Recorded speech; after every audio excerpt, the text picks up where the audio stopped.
Hello, it's Ashton Lewis.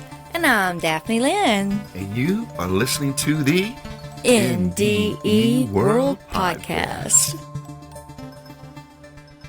Welcome to the NDE WORLD Podcast. I am your host, Ashton Lewis. My lovely hostess, Miss Daphne Lynn, is in the studio with me today. And hello, and how are you today, Daphne? I am doing absolutely wonderful. Thank you for asking. How are you? Oh, I am absolutely fantastic as well. And I know you have got to be extremely excited about today's podcast. I'm bouncing in my seat over here, yes. Yeah. We've got a really awesome show for you guys today. We have a really special guest, a beautiful soul with a beautiful story.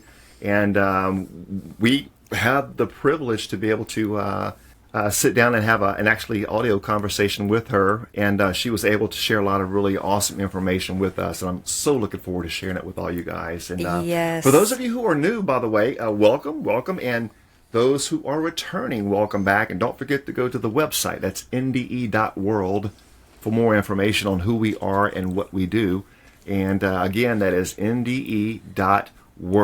Now, before we get started, Miss Daphne, I know you are a big fan of Miss Nicole, so you have any little opening comments before we get into the conversation? Well, no, I was just going to say who our guest was going to be, and it is none other than the Miss Nicole Angelique Kerr. I'm so excited to have her on.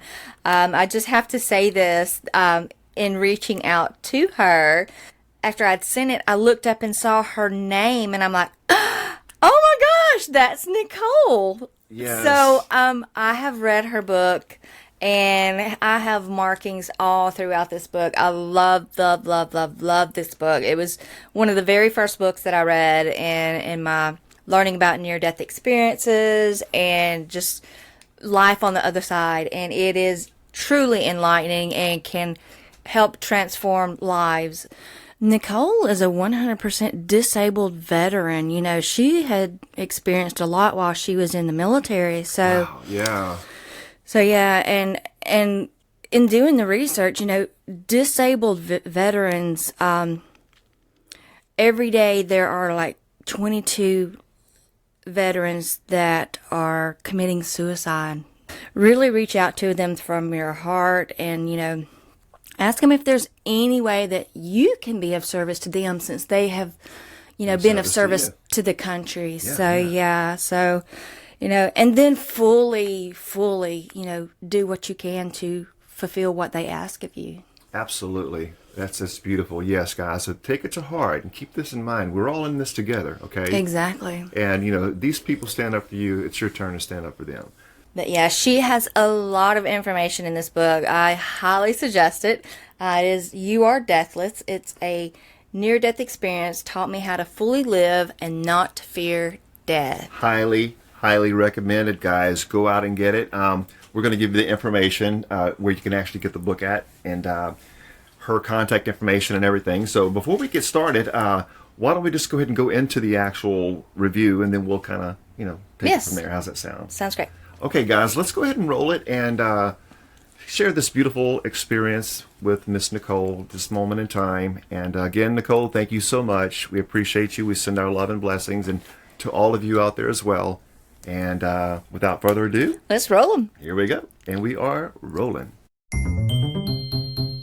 I just listened to your episode that you recorded last week, and you mentioned my name and my book, but I agreed with everything you guys were saying. It was just like, oh my God, we really are kindred spirits and on the same path, and the religion part and the people that are getting on these NDE sites and talking about religion, I completely agree with you. It's really interesting how all this is evolving.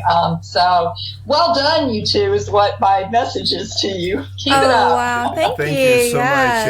And you are also a big inspiration as well. Yes. Go back to the when we first started the episodes. You were like the very first book, I think. It was one of the very first books Daphne I bought. had gotten, and she just like couldn't put it down. I was sitting here watching her, and then she was sharing things back and forth with me. So you were a big inspiration in a lot of this movement and the things that we're doing that inspired us to really get on this path as well. So thank you as well. We really appreciate you as well. That just makes my heart glow. Thank you for that. That's exactly what I hoped it would be, is effective in helping people to, one, dispel their fear of death, but also to awaken to a new consciousness and not to just take what was passed down from generation to generation, going to church, the church that you've been a member of for, eons, and just taking that as fact and not evolving and questioning it and actually seeing if that really works for you. Right. Absolutely. Well, on behalf of the NDE World Podcast and our listeners, let me be the first to thank you so much and to let you know that you are such a beautiful soul. You have such a beautiful story and such an inspiration to us all. And it means so much to have you to really just take that time out of your schedule to really share this with us. So thank you so much. Oh, you are more than welcome. It truly is. I just feel like it's being of service. And that's what phase of my life I'm in right now, is trying to give back and be of service for the highest and greatest good. So thank you. That means a lot to me. I really do take that to heart. Awesome. Yes, No worries. Well, what I'd like to do, if you don't mind, just maybe a little pre-experience, like pre-background, I guess you can say, that's kind of relevant to the experience, and then maybe touch base on your actual experience itself, and then maybe a little, post-experience, and then what I really want to know most of all is all of your thoughts on God. Well, I have a lot and a lot I don't know about, but yeah, that sounds great. Well, thank you so much, Ashton and Daphne, for having me on your show today. I'm really looking forward to our conversation. And as a fellow Mississippian, I grew up in Jackson, Mississippi, the crossroads of the South, my whole young adulthood, I should say.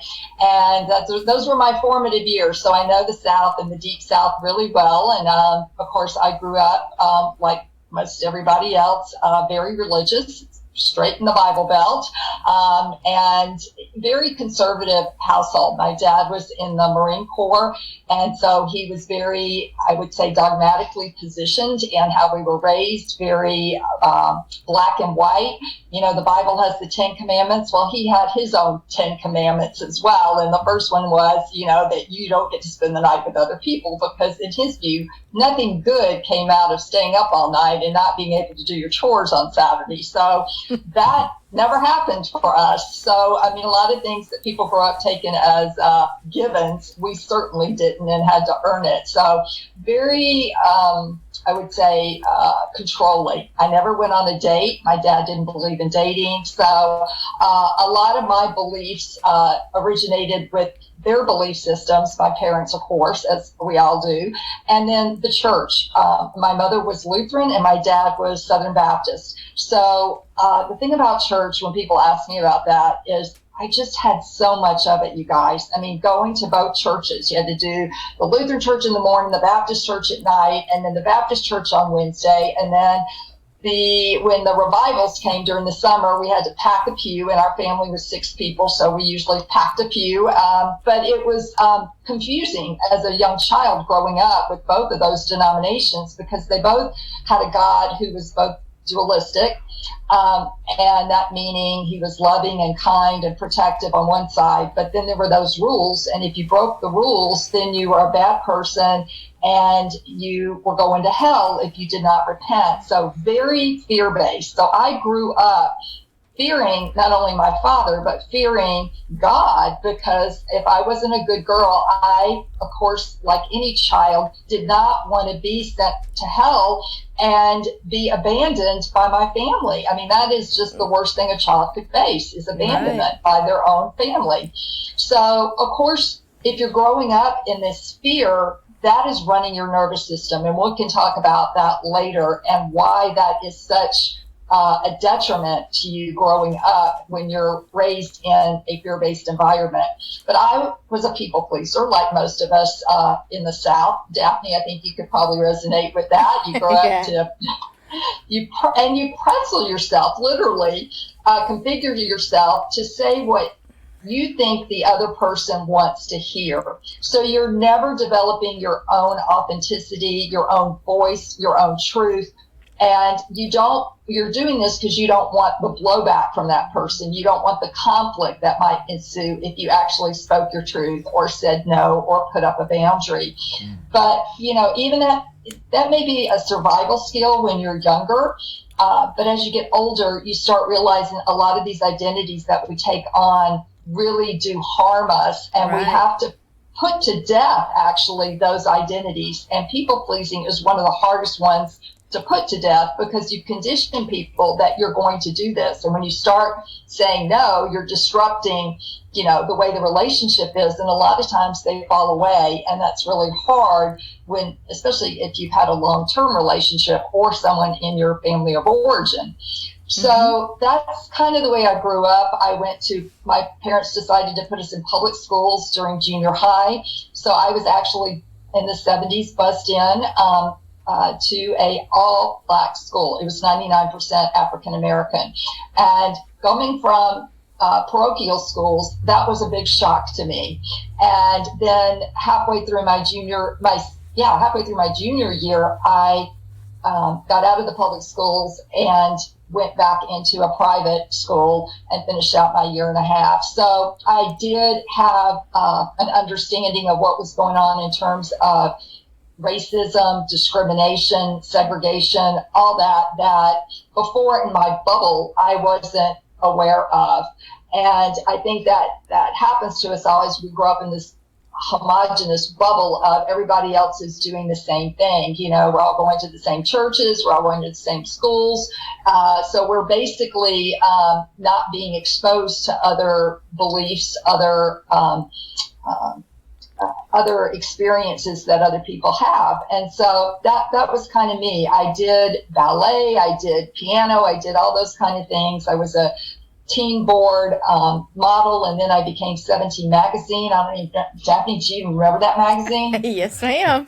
I was the Mississippi representative back my senior year. So, awesome. So I was into all that kind of stuff, not the military, okay? And the only reason I even signed up to go to the United States Air Force Academy was to please my father. And I will tell you that the women had just been admitted to the service academies at that time. The first class graduated in 1980. So I would have been the sixth class of women. And it is an arduous, rigorous process. I don't know if you guys are familiar with it, to get accepted to any of the service academies. You have to get a congressional nomination. You have to pass all kinds of tests.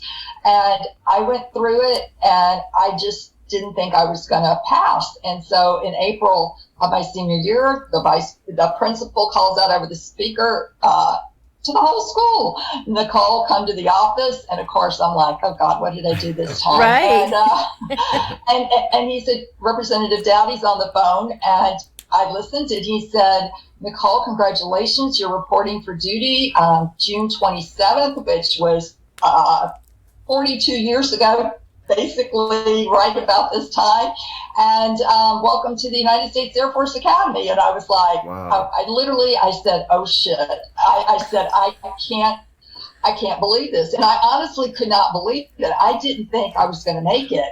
And now I was like, now I got to go through with it. And you guys, I was not a varsity athlete. The most I did was softball, okay? All right. I get up there, and these are all varsity athletes, especially my roommates, the other three women.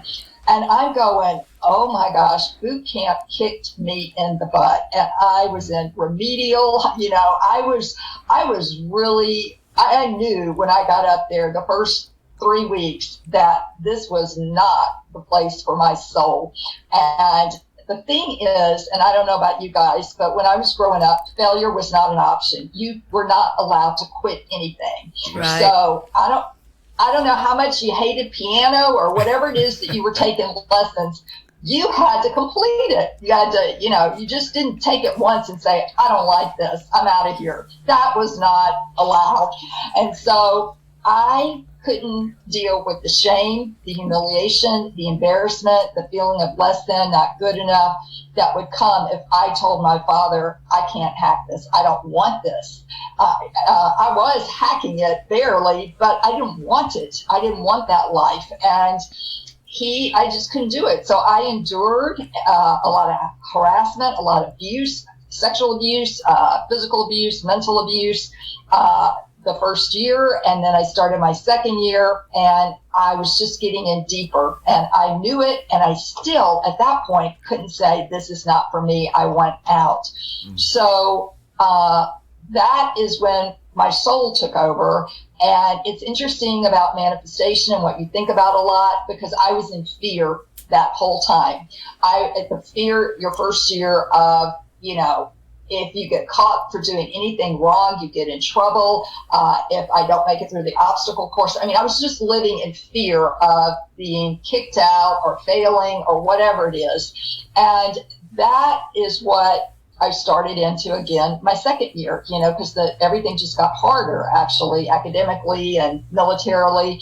And so I went, it was a Sunday evening, and I went to a squadron kickoff event for the new year, and it was August 28th, and I was getting a ride back with the senior. We were the last to leave the event. It was in a state park close to the academy, and I didn't know the senior, and I just said, do you mind if I ride back with you? And he had a Corvette convertible, and I thought, wow, for the first time in my life, I'm going to have some fun. And he said, do you want to stop at a bar? And I was like, what? So we did, and I had 2 beers, first 2 beers in my life, okay? And then he offered me a cigarette, and I was like, oh, I'm really cool now. I'm going to have a cigarette. Now, mind you guys, most people do this at age, 12, 13, 14, somewhere along there. Here I am, 19 years old, and I've never done any of this because I had been so protected, and my dad's rules actually going to the academy were no smoking, no drinking, and no dating upper class cadets. I'm like, well, there takes all the fun out of going to college, right? And so anyway, I was like, I'm just going to have fun. And then I do remember the bartender saying, are you okay to drive? And he said, yes. Then we got back into the car, and he wanted to stop again and look at the Rocky Mountains. And actually, what I didn't realize, he had an agenda to make out with me. And I got really scared because I was like, I don't know what to do here, and this doesn't feel right. I don't know you. And so I said no, we got back on the road, and that was the last thing I remember until I woke up in the ICU the next day. So basically 12 hours later, I was totally unconscious. And what I now know is what happened, and I got that through the paramedic who came to my hospital room 10 weeks after the crash happened. I was in the hospital 4 months. He told me the story of what happened when he got the call and got there. I have all the medical documentation from the hospital, and I have the district attorney's reports. And then, guess what? 19 years later. Now, this happens when I'm 19. 19 years later, I'm working at the CDC, and I do my usual routine, go to Starbucks, and then head off to work. And when I got my coffee at Starbucks, I got in the car, and I remembered exactly how I was sitting in the car when it happened. And then I started coming up with the whole experience in vivid detail of the crash. Every part of me going, how I was sitting, how I went through the windshield, how I got stuck in the air. And I was like, oh my gosh. I went directly to the chiropractor, not to work. And he said, Nicole, these are repressed memories. And I went, what the F, 19 years later, they're deciding to come up. How does that even happen? Right. And so if you put the memories together with all that stuff, that's the validation I have for what happened to me. And it is a pretty miraculous story. And I'll just briefly tell you that when the emergency vehicles got there, basically the car he was speeding, and I later learned that he was trying to make a sexual pass at me, and I said no in the car, and he got angry, and he steered the steering wheel really sharp, and it fishtailed and hit a huge boulder, flipped the Corvette convertible, and it landed on its top. And thank God it didn't have seatbelts, and we were thrown out. and some bystanders that were in a house heard it, and they came out, checked us, couldn't get any vitals on me, called 911, got a blanket, covered me up, and just waited. And the first responders got there between 10 to 13 minutes later.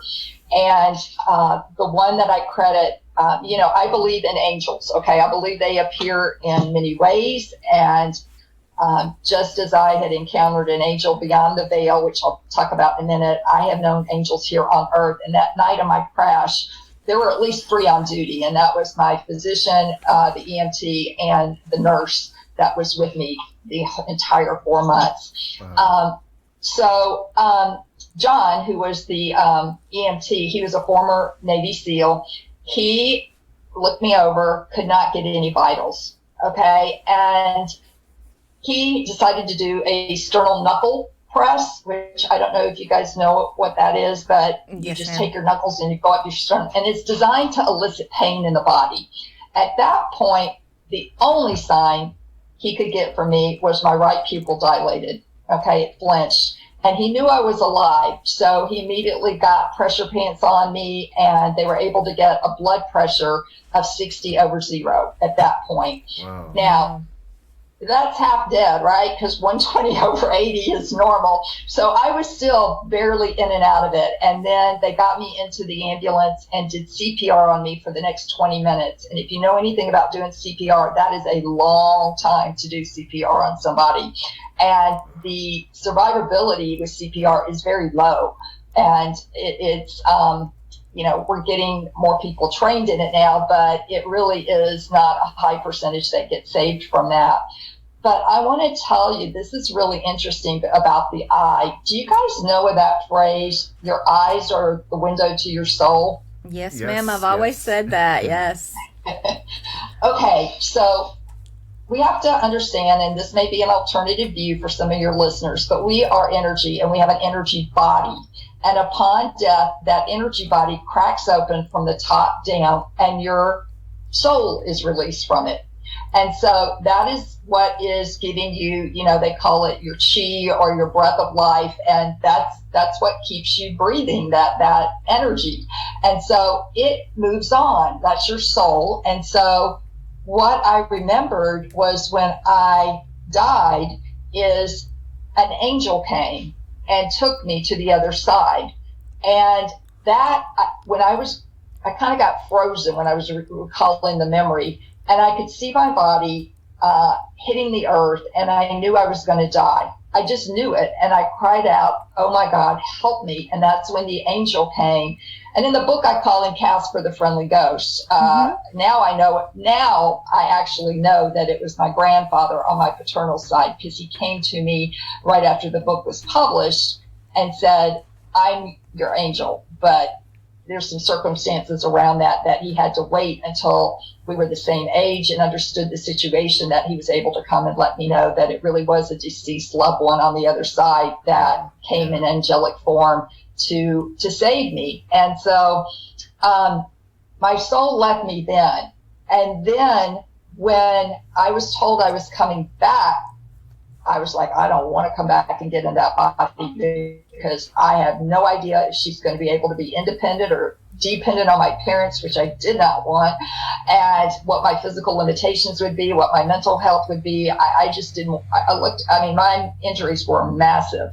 And so I was like, I don't want to get back. I don't want to go back there. It's going to be pain and suffering. And my angel said, "Well, Nicole, you have a mission." And he gave it to me and said that basically to tell people, when you get back, do not be afraid of death.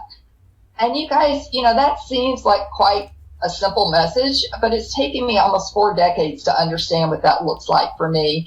And now that I understand that purpose, I have shifted my focus toward the spirituality that is essential to our wellness.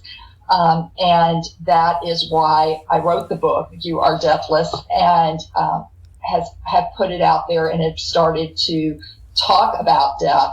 But going back to the soul, my soul, when he was doing the sternal knuckle press, that's when my soul re-entered my body through my eye. It came in through my eye and came back in my body, and that's when he got the blood pressure going. That is a lot. Wow. Yeah. Before that, I was just basically a vessel, a corpse, just laying there, that they were trying to work on. So that soul piece is so important, because that I didn't resurrect myself. And I know in the Christian belief system, Easter is when Jesus was resurrected from the dead. But if you really think about it, most of these NDEers, we all were resurrected from the dead. So it's not just Jesus that did it, it's us. And Jesus actually said, you can do all these things that I have done and even greater things. That's right. Now, I wasn't behind a stone wall for 3 days, but I was clinically dead. And John, the EMT, did win what they call the Phoenix Award in Colorado for bringing someone who was clinically dead back to life. So it was documented as a save in that respect. So I just want to say, it really is a case, when you really think about it, that I didn't get my heart working again. I had nothing to do with my soul coming back and coming through into my body and starting, my body functioning again. It was something supernatural beyond me. And I had absolutely zero control of it. And then 2 weeks, like I said, I was in the hospital for 4 months, but 7 weeks in ICU. But 2 weeks after it happened, I had emergency surgery, and they were doing a colostomy to deal with the 4th degree laceration I had between my anal and sphincter muscle and all of the bacteria that got into me from the crash site. And I got sepsis and I got gangrene, and they didn't think I was going to make it. So I actually coded in the operating room. And for those of you who don't know what a code blue is, it basically means that your heart is not beating, you quit breathing, and you're dying. And so they start immediate resuscitation techniques, and I didn't respond to any of them. So they finally called time of death in the operating room and told my parents, who were in the chapel praying, that they sent the nurse in to say, Nicole, I'm sorry we lost her, and you guys need to start preparing for her funeral. And then 2 minutes later, and at that point, I left my body again. I was trying to find the white light, which was the only thing that I remembered for those 19 years, was that brilliant white light that flooded me from all sides. I mean, it literally cocooned me, and I just felt like I was in this chrysalis of soothing waves. So, instead of that pain of impact, which I want to tell people, you do not feel the pain of impact. I actually felt rocked and held. And most people, their soul, their spirit leaves their body before the impact. So they don't have any recollection of pain. And that is a gift. And I want to tell a lot of people who may have lost someone in a car crash or anything traumatic, that I'm almost 100% going to guarantee you that they did not feel the pain of impact. And that's, a gift, grace, you want to say, from the Creator, that you don't feel that. Your soul leaves before that's going to happen. So, we've heard that a lot, to go with that thought. Just to throw in a quick mention there. So many people we've heard in interviews or reviews or stories that right before an actual accident, that before that major pain part, that somehow that you kind of separate from that, and they don't feel it. That is really I never looked at it as a gift like you just mentioned. That's beautiful. That really is a gift if you think about it, especially all the different horrific things like mankind goes through. Yeah, I and to this day I have no recollection, because my soul did leave before I hit the ground. I do remember pain from all the other operations and all that kind of stuff, but even with that operation that I left my body, I went looking for the light again, and my angel caught me and said, you got to get back in your body. And I was like, it's so painful, because I knew when my parents came to see me, my dad was so disappointed with me and my actions, and actually blamed me for causing the wreck, even though I wasn't driving, even though I was not the one. The state of Colorado charged the guy with vehicular assault, driving under the influence. He pleaded guilty. He still was allowed to graduate from the academy because of the influence of his father, being a high military ranking brass official. So anyway, but my dad really, and it's been something that has really I've had to work through for so many decades, is they have never apologized or never gone back on what they said, both him and my mother, by me not obeying my dad's rules, that I deserved what I got, and I disappointed him and I disappointed God in heaven. And to me, that was the harshest part of all of this, was to realize that here I was trying to please my father, and in the end, he's just upset that let me just say it in the way I interpreted it. I was stupid enough to get in the car with someone who was drunk. Okay. And so I held on to that blame for so long, and it has taken me such a long time to release that and love myself and realize, I didn't know any different. I didn't know any better. And what's really ironic about this is my roommate, who I had not talked to for 39 years, we got together 2 years ago, and she told me, and I was able to put it in the epilogue of the book, she said, Nicole, I quit the academy that Christmas because I felt so guilty because I caused the car crash. I said, what do you mean, Margaret? And she said, we had an agreement. We were going to ride back together to the academy, and everybody, all the guys there were drinking because the Air Force provided beer, and they were all drunk pretty much. And she said, I was going to drive back this guy that I really like, and you wanted to get in the car. And I told you no, I wanted to, basically, I liked him and I wanted to make out with him. And so there was one car left, and that was the Corvette convertible. And she said, there's one guy over there you can get a ride back with. And I said, but he's been drinking. And she said, I know, they all have, but for once in your life, go have some fun, and I'll see you back at the academy. And she never did. And so she didn't tell me this, and I had no memory of it, you guys, until 2 years ago. And that's why communication is so important, because some of us, the stories we tell ourselves, if I would have known that, I would have been like, oh my God, I didn't have a choice. And then when I did tell my dad 2 years ago, he says to me, well, you should have walked back. That's how stubborn and dogmatically positioned he is about things. When he says something, he's right about it, to his core. And I just said, that's it. Our relationship's over. And I'm not going to sit here and listen to this anymore and be told something that ridiculous. I didn't have another option. So I had to work on myself to release that blame, and also reframe my concept of God.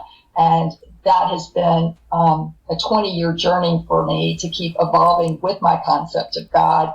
But I will tell you, it's the recovery, the physical recovery has been long, and I still have issues that I have to manage, chronic health issues from it. I realized I was in perfect health at that time, which is probably part of what saved me, is that I was in such great physical conditioning.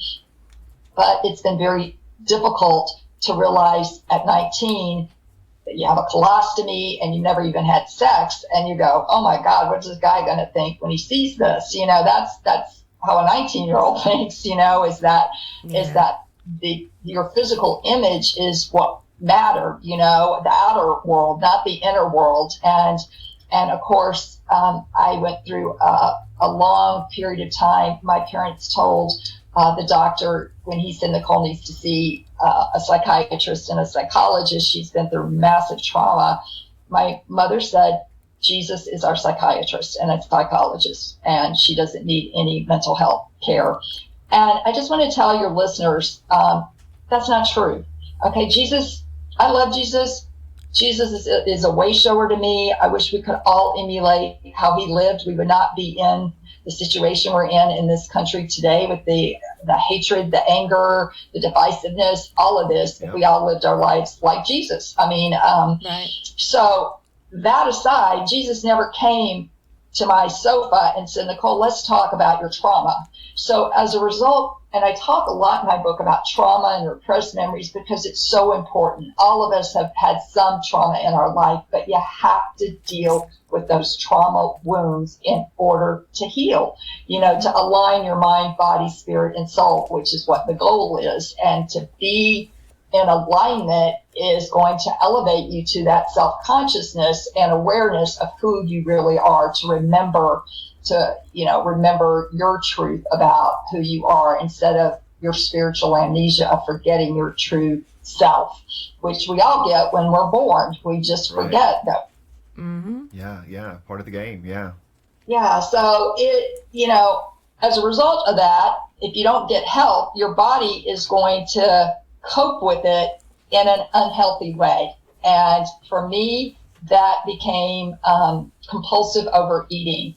As soon as I went to live with my sister, my parents said that I was well enough to go live with my sister a year after the wreck and try to go back to a community college to see if I could mentally process things.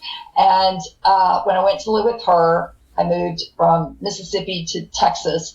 And, my sister didn't get a roommate, in all fairness to her. She got a traumatized 19-year-old that she didn't know what to do with. And, of course, I started compulsive eating, and I didn't know what it was. And back in the 80s, it wasn't as well known, of course, as it is today. It's called binge eating disorder. Mm-hmm. And you guys, that plagued me. And I'm going to say plagued me because it is such a shame-based, secretive illness. And I dealt with it for 20 years until I got married at age 40.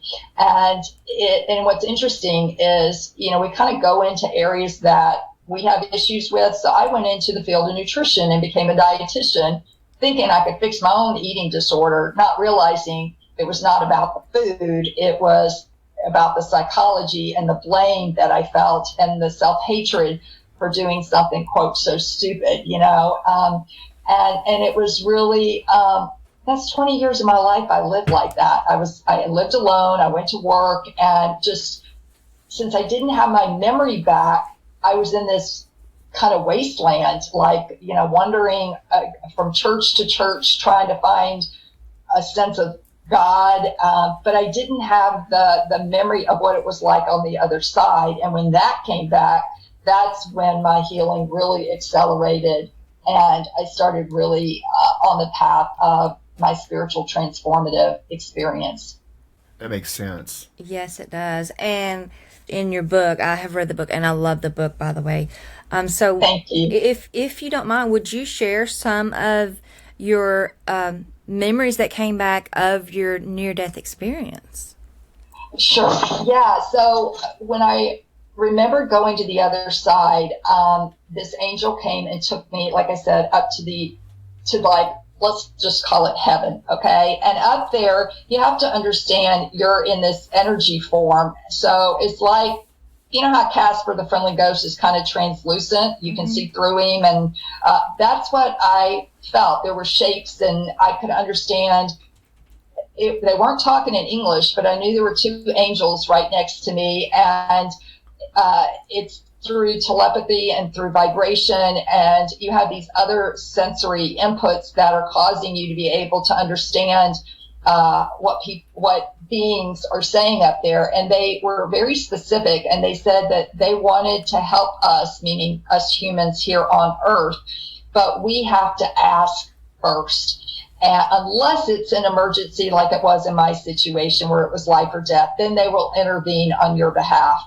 But that is an important lesson because we tend to not ask for help. We think that we should know how to do everything on our own, and a lot of people have a hard time asking for help, and especially a spiritual realm where they can't see evidence of a person or a being or something that's actually working on their behalf. Right. But that's where you have to suspend your belief system and know that they actually do exist and ask for help. And you can just start very small. I mean, people laugh at me when I say I pray for a parking space, but you guys, I'm going to tell you, every time I ask for one, remember to ask for one, it appears, you know, and that's the kind of thing that you can start with. And then you start realizing, and this is how my spiritual evolution has happened. I have now got a team of angels, and there are 5 of them at the moment. And I say at the moment because each one has a specific, quote, job to do, okay, in relationship to my life. So as soon as I complete maybe the lesson or the task in one area, they lead me. And then another one comes in and says, okay, I'm going to help you with this area of your life. And I know their names because I ask their names. And you have to trust your gut. It really is a lesson in getting out of your head thinking and just try to still the brain and go with that intuitive gut feeling and know that's your truth. Right. And we are such a society bombarded with information. And when you're constantly bombarded with information, it doesn't allow for inspiration.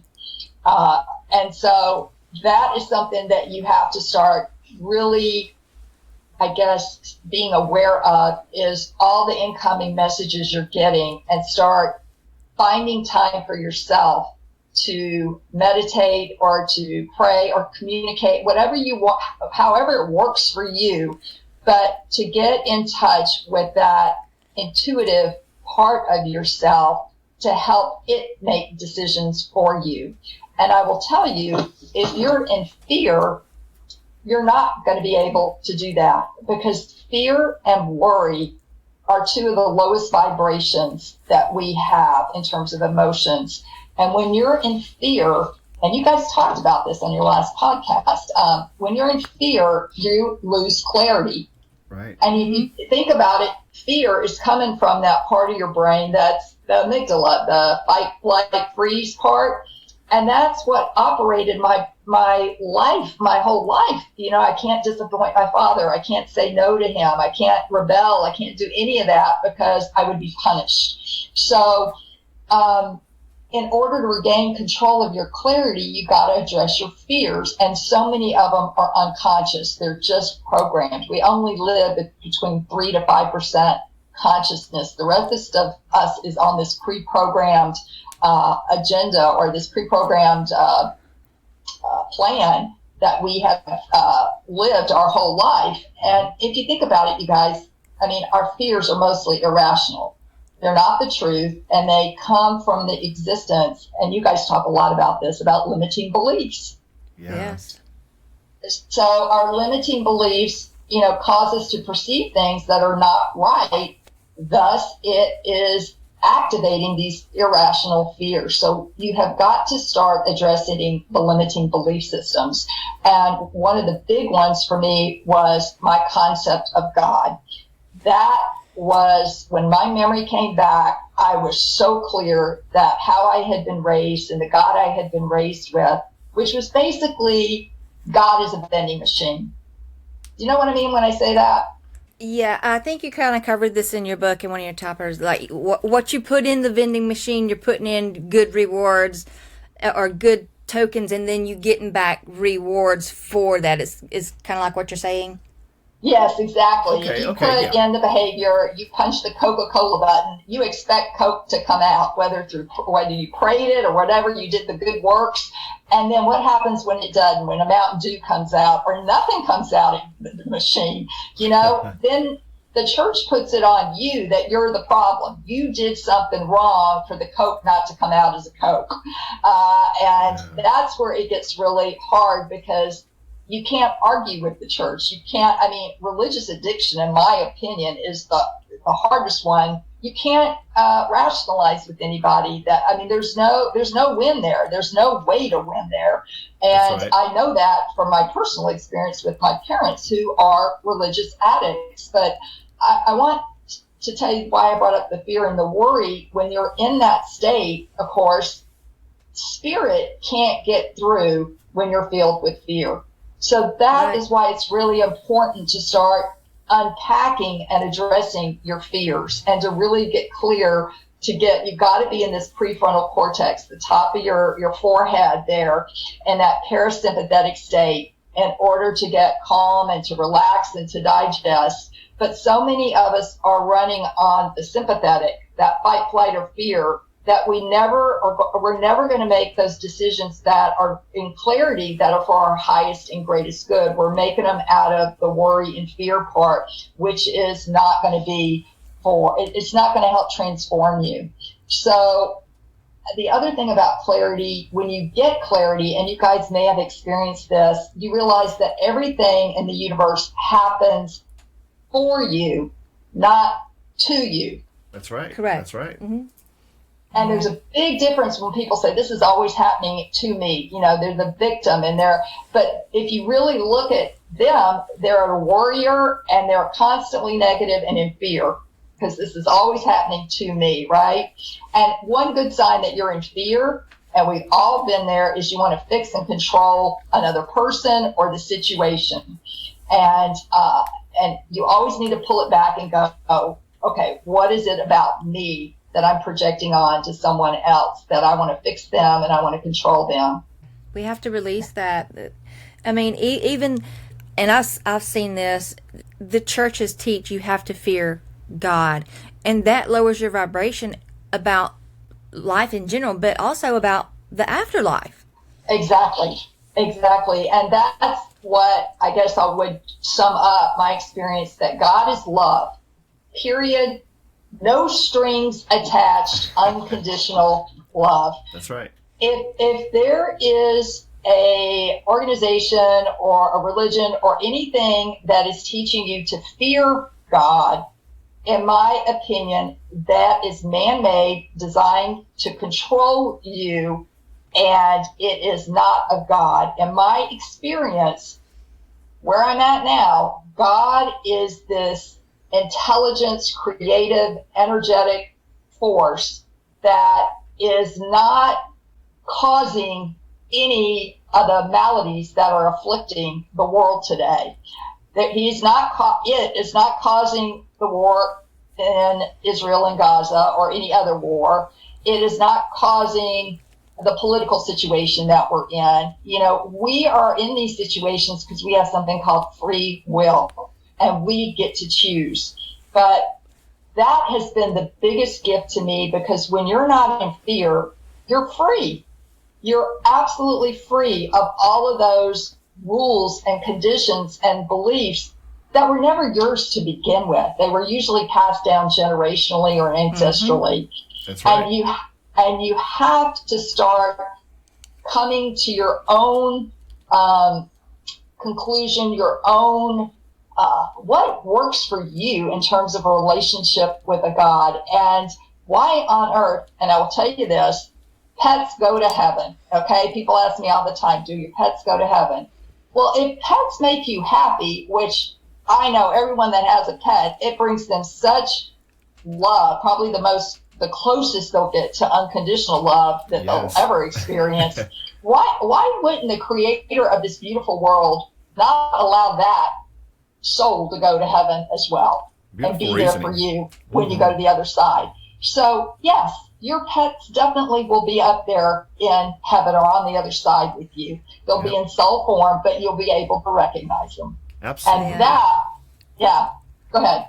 I was just agreeing. Yep, you're nailing it. We've actually covered episodes on this topic that, they even communicate with you using telepathy, like all form of communication is on that side. Yeah. It's just, it's such a relief to know that and not be in fear. I mean, that's the biggest thing when you're not in fear is you're free. But going back to what you said about what I experienced on the other side, so I talked about what the angel said, and then my angel, who is now I know as Angel James. It's my grandfather on my paternal side. And this came to me, you guys, 2 years ago when I was writing something, and I smelled cigar smoke. And I was like, okay, nobody in my house smokes. So where's this coming from? And it was so strong. And then I thought, who in my family that has passed smoked cigars? And then I heard this Nicole, and it was clear as day. And I was like, uh-oh, this is strange. And he said, this is your grandfather, James. And I was like, oh my gosh, what are you doing? He's like, I'm here to tell you I'm your angel. And that this common trait that happens with a lot of NDEs, of seeing deceased loved ones on the other side, is actually true for you. You just haven't known it until this time. My grandfather passed away at age 58 from a massive heart attack in the middle of August. And here it is, the middle of August. I was 58 years old.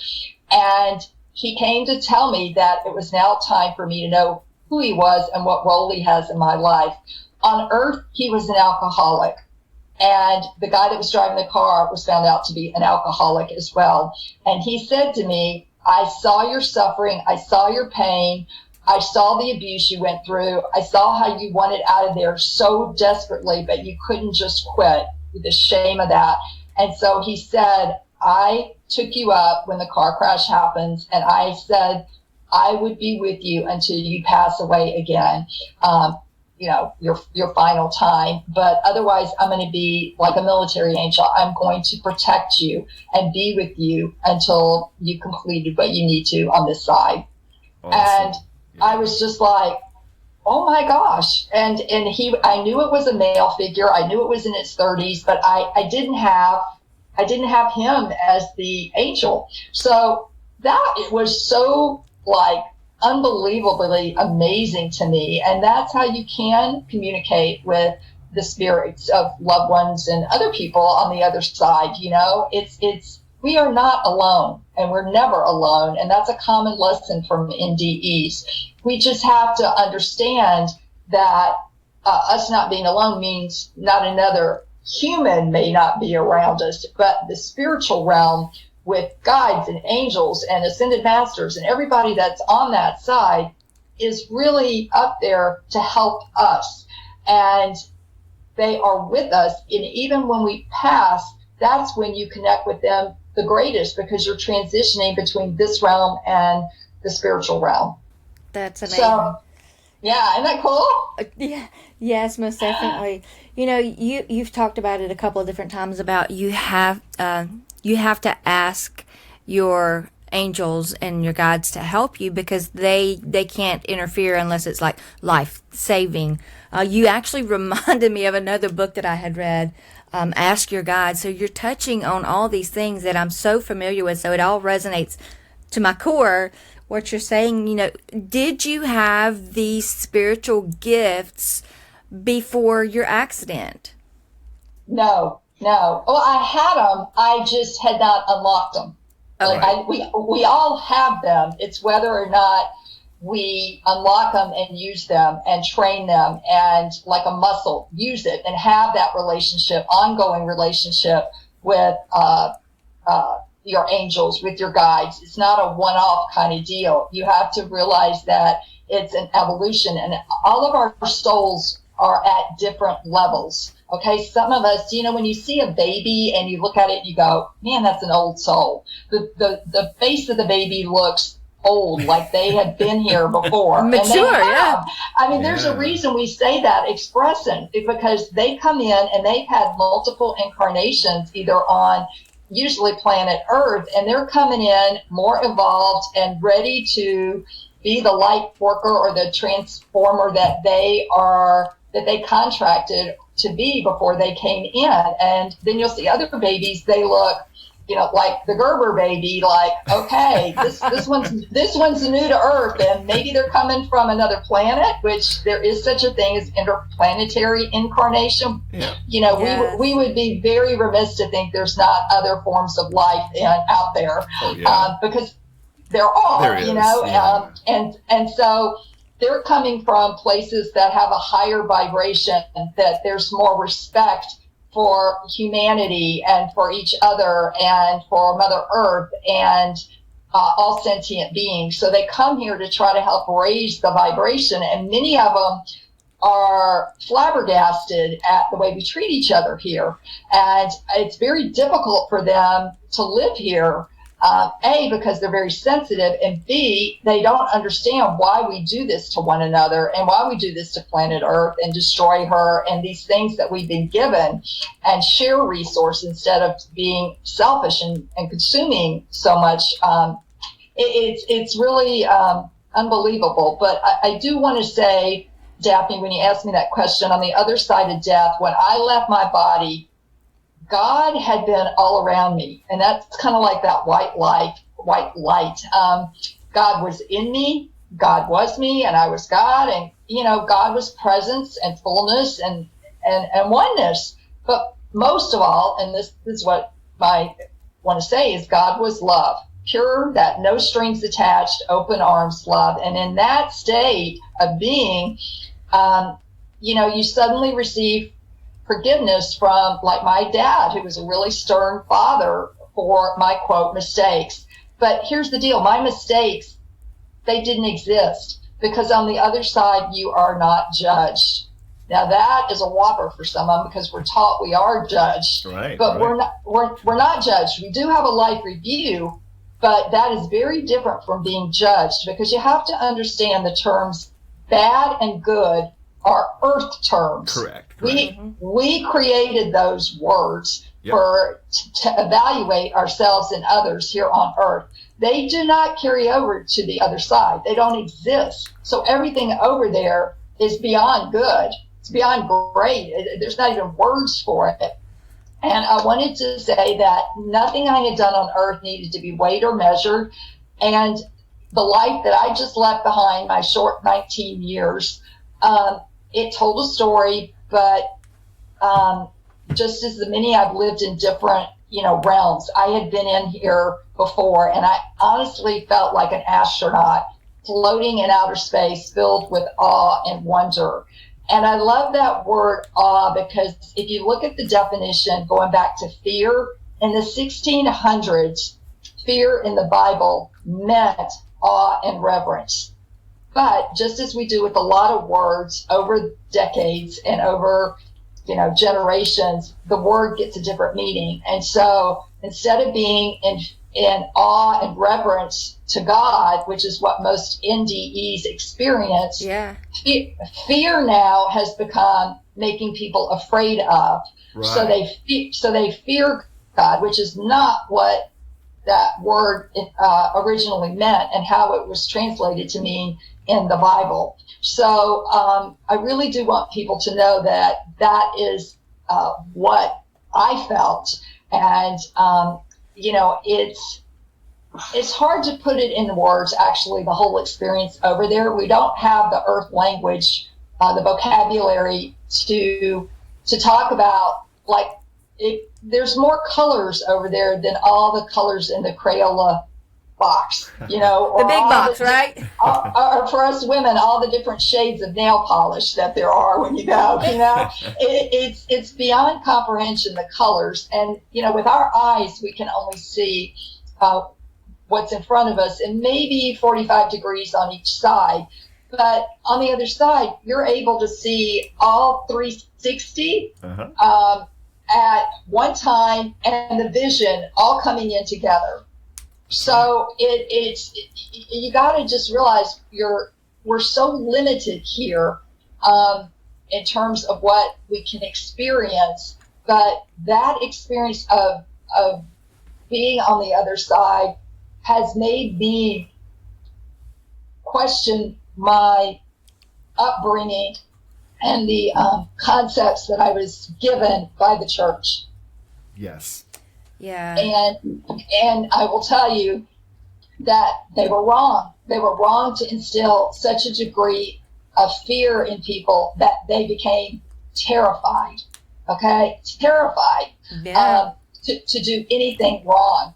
And these rules, like you can't dance in the Baptist church, in the Catholic church, you can't, have, you have to have children. You can't use birth control.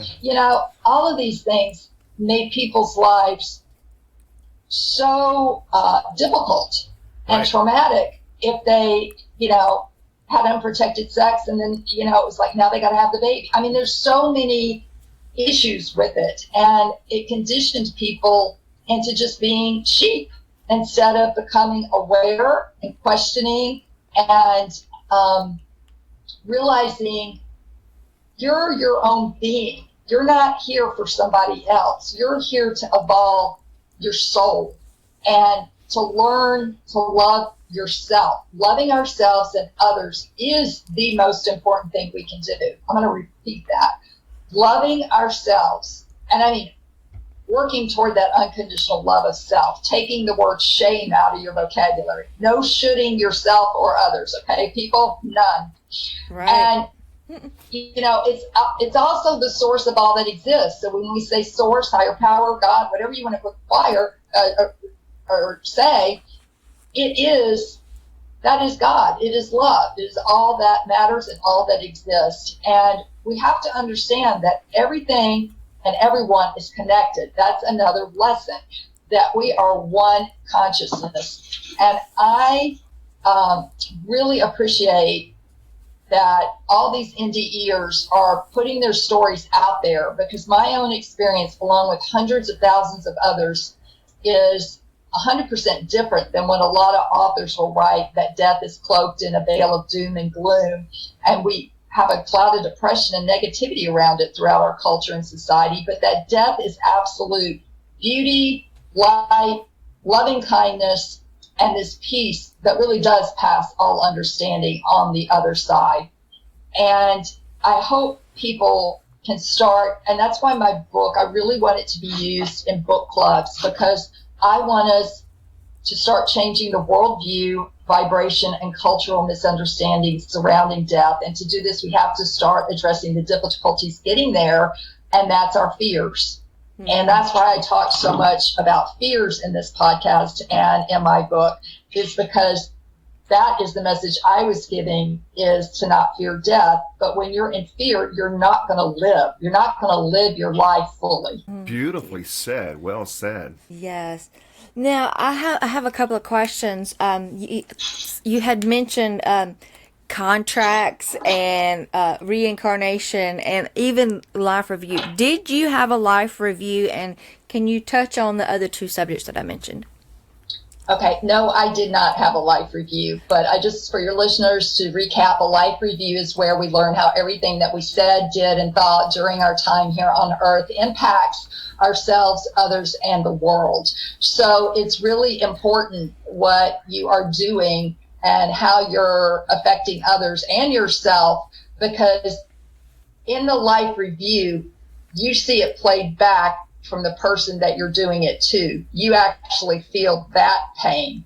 Okay, so that I did not have that life review, and I think part of that, some NDEs have it and some don't, because they don't. I don't know, for whatever reason. I didn't even know that at the time, and I think my limited my faith at that point with God was waning at the Air Force Academy, because I was praying and I wasn't getting the results I was praying for. I wasn't getting the help. I didn't get the connection. I didn't get the conversation with God. I didn't feel anything coming back from me. And I think I was, that's what I had learned. If I did all these things right, I mean, it's kind of that bad things. Why do bad things happen to good people? I think my book is kind of an updated version of the original title of that. And it's because of free will. And that really wasn't explained to me. And just like our soul, I was never educated about what your soul is. I just know your soul, if you were bad, would go to hell and burn in eternity, So I think that's been a big issue, is we're not educated on a lot of these pieces that are so important in terms of relating to understanding that we are all eternal sparks of God. You don't need a third party to get to God. Right. We are a God, and it's like those beliefs are causing us to stay in a lower vibration, which then attracts other low vibrations, right? Right. You definitely want to keep your vibration as high as possible and fill it with the positive thoughts, the affirmations. I mean, whatever you have to do to stay positive, be loving and kind to others. Yeah. Oh, absolutely. And, that's one of the things I really want people to hear is we never know when our last day on earth is going to be. I mean, that's truth. We're not guaranteed life. And if we actually lived without awareness, we would be more present, we would be kinder, we would be more loving, and we would live in a deeper way. And really, you don't know when you leave your house if you're going to come back that night.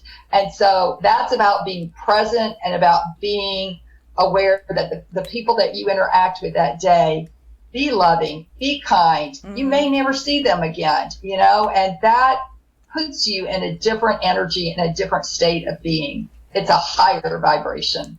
And while I'm on that, you guys, this is something I really want to say to parents who are single parents, or if you've had, your single parent whose spouse passed away.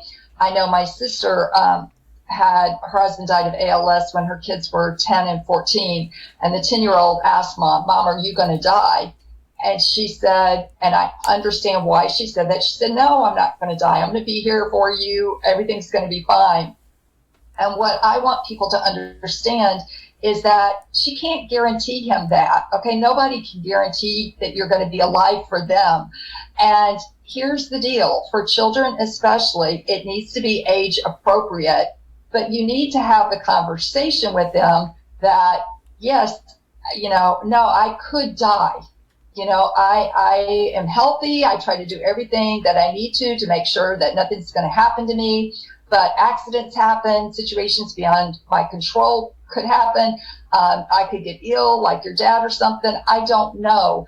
But if that should happen, and I don't plan for it to, but if it should, then I want you to know you're going to live with Uncle James and Aunt Nicole. You're going to have to move to their state and go to different school and set it up for them to know what would happen if that should happen.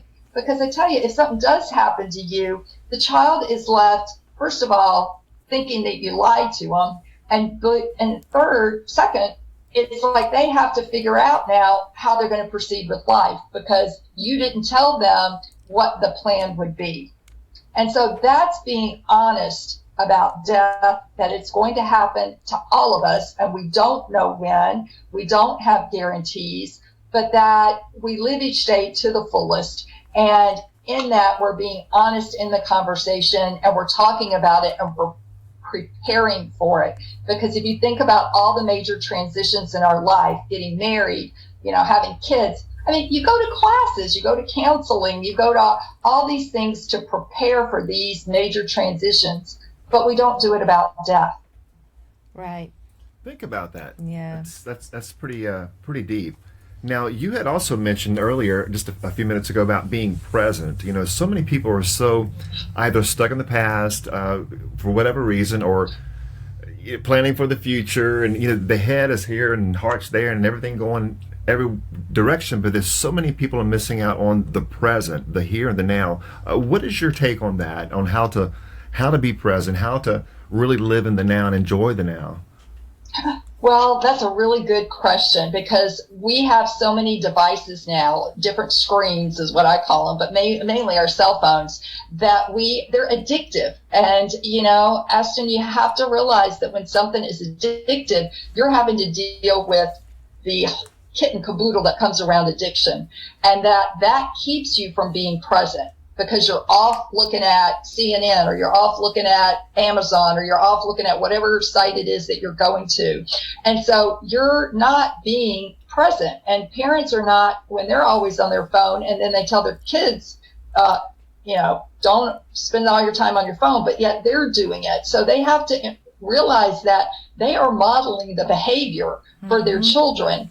And so many people have gotten seduced, sucked in. They are letting their phone control their life instead of them controlling the phone, setting limits, turning off notifications, giving yourself a day off of your phone or whatever it is that you need to do. I mean, people are now picking up their phones when they don't even go off just to see if they missed a message. Yeah. That's how conditioned we are to thinking, oh, I got to look at my phone.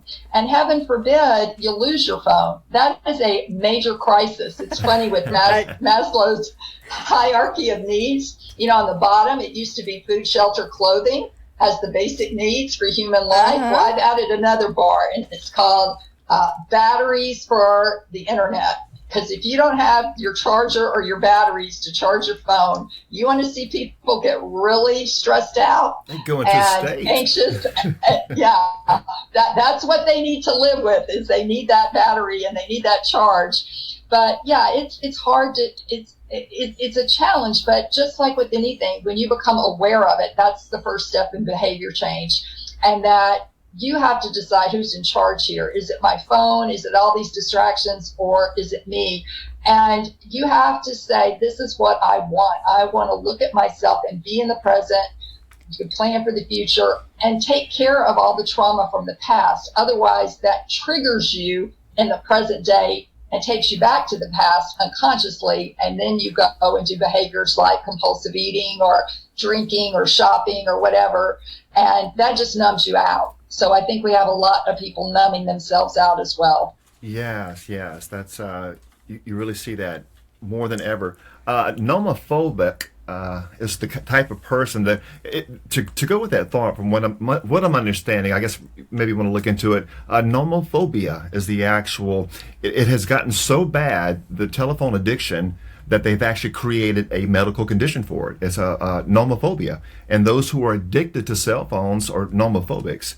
And that's how serious it has really gotten. And I've actually seen, in the store, like, go to your local Walmart or something, and, the child, will like scream for the phone, or if the mother, they'll take the phone from the child and they'll just scream for it. That's early signs of addiction, believe it or not, so I would be careful, like you said, just parents, be aware of your actions. And a lot of parents are using the phone for parenting. In other words, instead of taking the time with the child and going outside and playing and just being that one-on-one, no technology, no electronics, no cell phones, what they're doing is they're so tied up into their own cell phones and Facebook and online stuff. Well, to quieten the child that really needs that parental guidance, here, just stick a cell phone in their hands and to quieten them. They don't realize what we're actually creating. We're creating a young little generation of these little addictive kind of, I don't know, but I see a lot of it, so it just kind of made me think of that when you had mentioned that earlier. There is a really almost an epidemic of cell phone addiction. You were so right when you said that earlier. Yeah, unfortunately. And it's you can't give that kind of choice over to a 12-year-old. You need to still have boundaries. They don't need the complete access of an iPhone with all the features on it. Yep. If they need a simple phone, give them a flip phone for emergency use only. But it's really difficult when other kids are saying, but so-and-so's got the latest iPhone. It's really about how you raise your kids and the expectations that you're setting, and, learning how to use your own imagination to create instead of using these devices, which is all passive. You're not having to contribute. You're just watching, unless you're doing video games. And, I'm not going to get into virtual reality and where that's going to take us, but, it's displacing exercise and physical activity as well. And that's a huge issue with the obesity epidemic, especially with children, which has been my field of wellness for years. I worked at the CDC on those specific issues of nutrition, physical activity, and obesity. And childhood obesity is an epidemic, and it's continuing to climb. And it's not only in America, it's all over the world. Maybe we can share some of that information as well. Some things we can help with our youngsters and the youth and this wellness and stuff. There's so many people that needs this kind of stuff. So what are some of the things we might can maybe just share with them? Well, I think first of all is family time is really important. And I know people's schedules are kind of crazy, and the pandemic pushed people to be together actually as families. And it was very difficult to have to learn to commingle as a family inside for such a long period of time. But I think that also helped people reset what their priorities were and to get out of maybe the fast lane of life and get into an environment where they can be more physically active with their kids. They can be more involved with their school, and maybe, a lot of them had to homeschool or partly homeschool as kids were home with, teaching online and things like that. But I think it's very important, I always say this with nutrition is, especially for the little ones, you don't, you give them a choice. Okay, you can say you can have chicken or beef tonight, but you don't say, what do you want for dinner? Because of course they're going to say McDonald's or, some fast food restaurant. Okay. So you have to understand, giving a kid carte blanche, especially at these younger ages, is a huge setup for you later in life. Yep. To have them throw hissy fits. Okay. Yep. And I always tell people in nutrition, no one has died from lack of not eating their dinner meal, okay, or going to bed hungry, okay? They'll wake up and they'll want to eat whatever breakfast they're being served, okay? But so many parents feel guilty that they didn't eat the dinner that you cooked, that, when the child comes in your bedroom at midnight or 1 o'clock, they'll say, Mommy, I'm starving, I'm hungry. And so, you get up and you give them, whatever they want, basically, and what'll eat. And I want to just tell parents, you got to get over that guilt, and you got to stick with your boundaries on this, okay? And say, no, you're going to have to wait till breakfast and eat with us at breakfast and have what we're serving at breakfast. Otherwise, you become a short order cook, and you're not teaching them that, okay, you need to try this type of food. When you introduce new foods to kids, you may have to do it up to 7 or 8 times. You don't just offer them green beans once and they go, yuck, and then you never give them a green bean again, okay? That's why it's repetitive behavior, reinforcement, repetition. That's what makes things stay.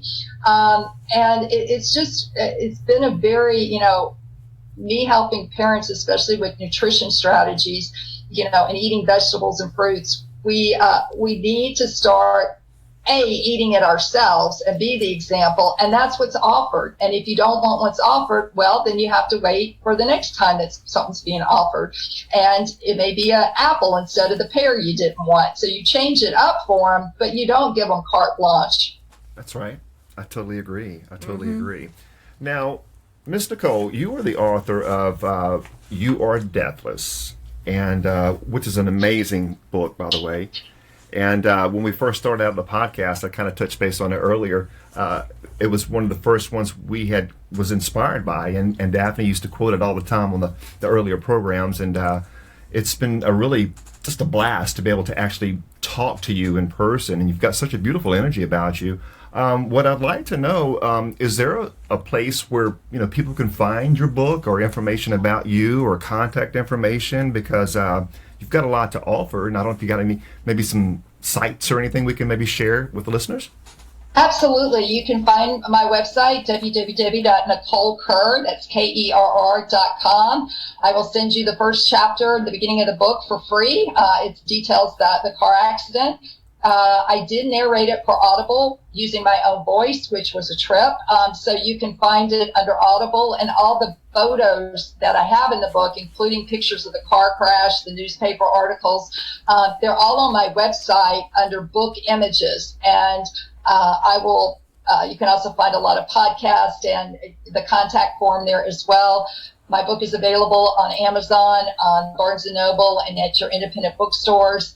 I was able to work with Amazon to get it to you for only $9.99, which is, that's what, a Big Mac and a Coke and a fry nowadays with grocery prices. And for something that can change your life instead of take your life, Yeah, that's a good way to say it, Ashton. Yeah. So it's also available on Kindle as well. And I would also appreciate if you give me a review and review other authors. I will tell you, it took me 13 years to write this book. Wow. And before I had co-authored a book called Eating the Rainbow.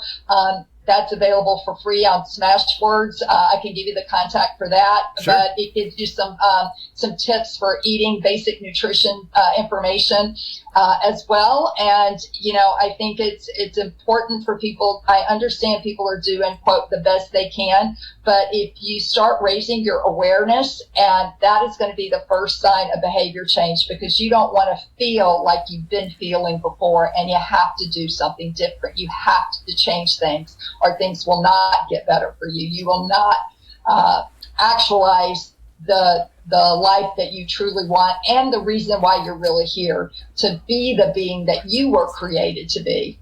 Yes, well said. Yes, very well said. We just have to realize that we can't live for everybody else. We have to live for ourselves.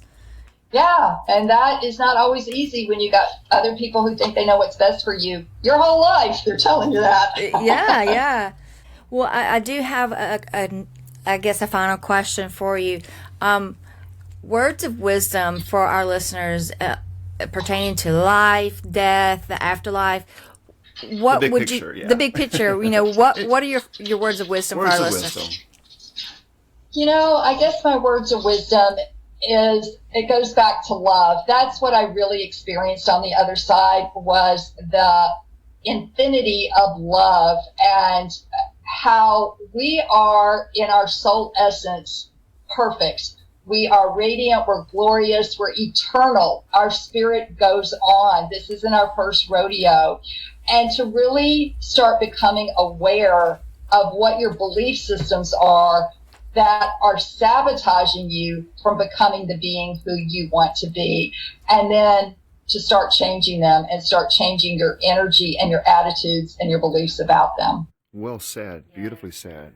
Yeah. Well, Miss Nicole, it looks like we're kind of about our time where we kind of start wrapping things up, and so we're going to go ahead and let you get back to your normal world there. We're going to quit bugging you for a while, but before we do, we want to just thank you so much, and you're such an amazing soul, and I just love this interview and gotten so much knowledge from it. And you see, the double whammy we get is we get to experience it firsthand, with the guests, but also I get to go in and do all the editing and stuff, so I get a double dose of knowledge. And then when we get to put it out, I get to listen. So it's really it's really helps us all out so much to really broaden our consciousness, and just realize we're just so much more. You've done such a beautiful job at expressing that and sharing that, and so thank you so much for doing that with us and for us. Oh, I am very grateful for you both, and I just appreciate you having me on your show and helping me get the message out that just actually aligns with other people's messages as well. It just may be written or said in a different way, and if you just take one thing away from this, then I will feel like it was beneficial, There's plenty. Oh, yes, Plenty.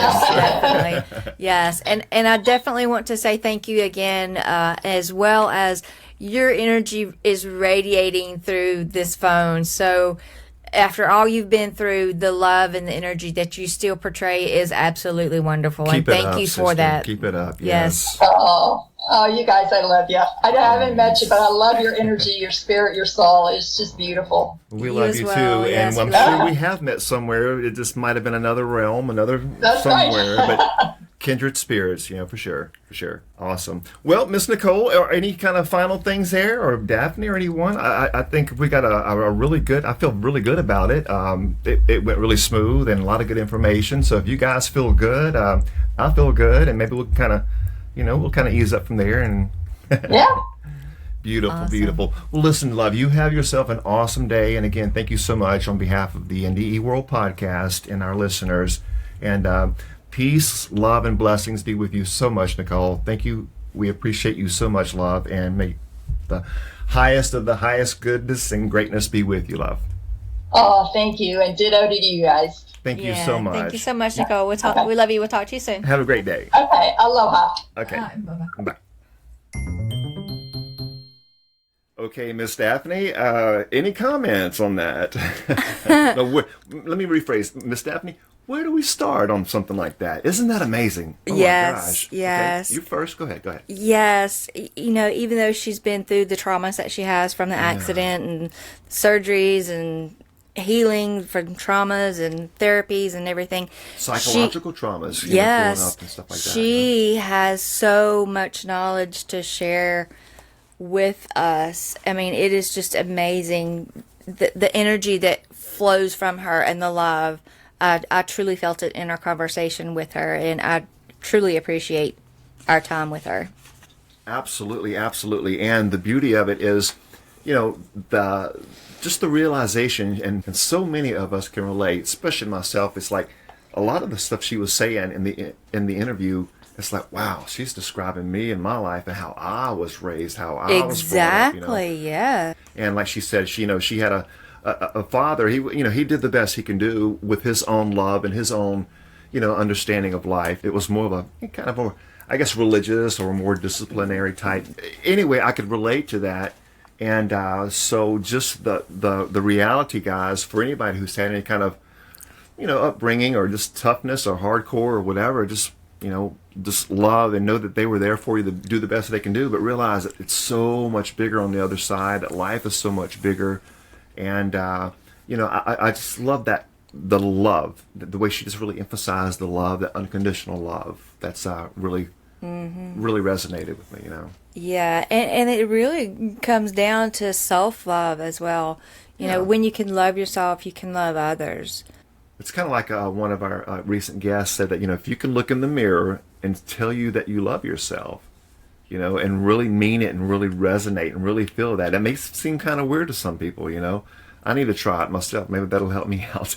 But yeah, if you think about it, do you really love yourself? If you really love yourself, then you can really love others, Exactly. Again, guys, she is the author of You Are Deathless, and she said that you can contact her via her website, right, Daphne? And you have that information. Go ahead and share the website again, and I'm sure you can get the actual links to her books from the website. But Amazon, I think she had mentioned, has the book as well, and she's got some deals and things going. But go ahead and share that information real quick if you would. Her website is NicoleKerr.com, and she spells it NicoleKerr. Yes. There's all kinds of links on there that you can see images of the that were in the book and everything. So, Daphne, let me ask you something here. I always kind of put you on the spot a lot of times. What would you like to close on from your experience on reading that book? Because I remember in so many podcasts, I used to seriously, you was like quoting it all the time. Let's kind of put you on the spot right now. What is your final words on the book? Okay, what you've learned from the book. And then this experience, being able to talk and share this moment in time with this beautiful soul. Wow, okay. That's a really good one. Let me think on that one for just a second. Time's up. Okay. So, one of the things that I really liked in her book was in the chapter Full Circle. Which there were so many, but this is just one that kind of popped up in my mind today as I was kind of browsing over the book again, because like I said, there's so much information in this book. But this one is, we're all putting ourselves into certain categories and, looking down on ourselves and everything. So this one it actually states that in the book, under the Full Circle chapter, she says, "For years I have been trying to shove my foot into Cinderella's glass slipper, but I'm not Cinderella or Wonder Woman, and for the first time, I do not want their fairy tale lives. I have one, thank you very much, with its own triumphs and tribulations, and my story goes like this. A woman, and we can apply this to, male or female, because this is when I read it, you'll understand it. And it will resonate, I'm sure, because it definitely resonates with me. But it says, a woman, a real-life woman, and not a character in a storybook, discovers for real, and not just in theory, that healing and curing are not the same thing. She stops pushing herself to get better. She stops trying to prove herself. She even stops obsessing over finding a savior, religious, romantic, medical, or otherwise. Why? Because she doesn't need to be saved. What she needs, a whole lot more than a white knight or a miracle cure, is gentleness and tenderness. And she can give these things to herself any old day of the week. Actually, she has learned that literally anyone has this same superpower. Few have developed it, though, and this makes her story, at the very least, helpful. She does not live happily ever after, but she does live. She knows she shows up for her life, this life, the one she has, not the one she wishes she had, with all the interest and gusto she can muster. Wow. And this is not the end. Amazing. Guys, go get this book. Yes, it's beautiful. You know, there's so much you can learn from it. It gives you such a different perspective, and it's really eye-opening. Yeah, so we definitely encourage you. I definitely highly recommend it, you know, so. Yeah, I mean, she mentioned so many things in our conversation that we have actually covered episodes on, you know, from, you know, contracts and reincarnation, the life review. Life review, yeah. Just, you know, the angels that are out there, you know, tuning into your own intuition, you know, reflecting back inward, realizing your own divinity. Stop giving your power externally. You are your source of power because you are an extension, a spark of the divine. You know, we have to, and it's a baby step for all of us. One step, one thought at a time. We have to stop living in fear. Yeah. Raise our vibration. Fear lowers our vibration. When we can live in love, live in happiness and hope, you know, kindness and giving, compassion, that's when the world will change. Yes. Love all, harm none. We say it all the time. Yeah. It's about love. Well said, and it's in harmony with Nicole as well. Yes. That's the message, guys. It's all about love, and all you need is love. All you need love is all love. and harm none. Okay, Daphne. Daphne McCartney's over here kind of. Anyway, thank you so much for tuning in, guys. We love you so much. Hopefully you guys have gained, if you gain half as much as what we have from just this experience, just being with this beautiful soul on this interview, then guys, it's awesome. And don't forget to go to the website. It's NDE.world for more information. We've got lots of podcasts and interviews and topics and subjects and things like that that can really expand your consciousness and really give you some really good open, you know, broader perspectives on the real world, taken from real live people with real live experiences. So, exactly. Yeah, so with that thought in mind, Miss Daphne, any final comments? So we're going to go ahead and wrap things up. Release those fears, people. Release those fears and live in love. There you go. You've heard it from the source itself. Release those fears, live in love. We love you all so much, guys. May peace be with you all. Until next time. Y'all let your light shine. Hello, you beautiful souls. Don't forget to visit the website, nde.world. That is NDE.world.